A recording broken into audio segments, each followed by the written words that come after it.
Hey guys, this is Markuis for CardRunners.com, and today I'm going to be making the second part of my 4-tabling 100 NL heads-up video against MikeBucks on Full Tilt. So far it's been somewhat even. MikeBucks, I think he's probably won like maybe 2 buy-ins, maybe a buy-in and a half or so. And to be honest, I don't really remember how the second half of the footage goes, so let's just get right into it. I know this is after I'd taken a bit of a break from poker, and I was a little bit flustered by playing 4 tables, so hopefully we can pick up some mistakes I made and try and learn from them.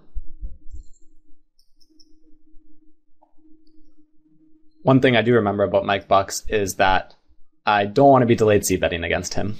I remember that every time I check back flops, he would lead into me, basically.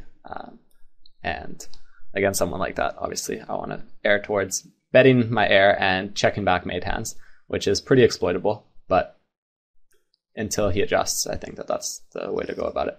So pocket deuces, I just give up on the flop. It's just such a disgusting board. And I think in general, pocket pairs are pretty good candidates to give up on in a lot of spots just because they have so little equity when called.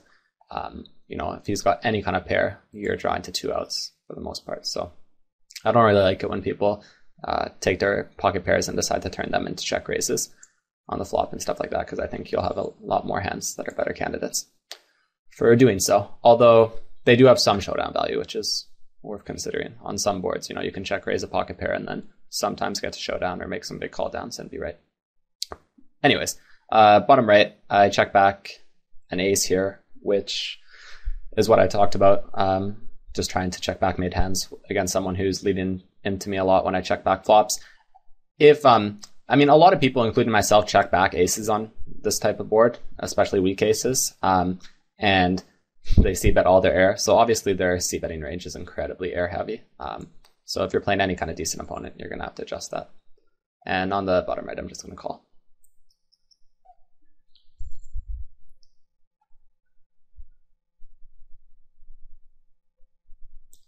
And once he checks, it's an easy value bet. He definitely could be betting like pocket sixes, pocket sevens, river to jack or something along those lines on the turn. But he folds pretty quickly, so to me that's saying that he was just leading that turn with not too much, most likely. And again, it's just interesting. Like, that's not a spot that I'd expect a lot of people to lead into the pre-flop raiser with air, but he did. So bottom left, I should have seen that. Against someone who's letting you show down and 3-bet pots quite a bit, I don't mind trying to show down ace king high on a board like this. It does have a decent bit of showdown value.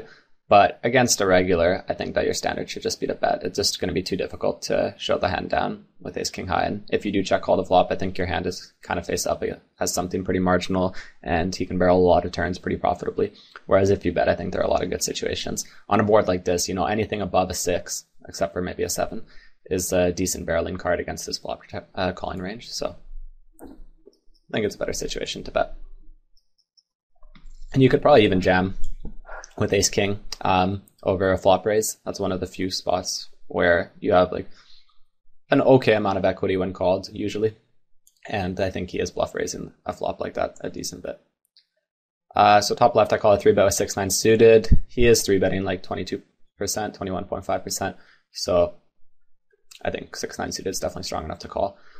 And I'm going to call the flop and then see what happens. On the top right, my standard would definitely be to bet this board with king 7, but as I've said, he's betting into me so much when I check back the flop that I really tried to put some strong hands into my check back range.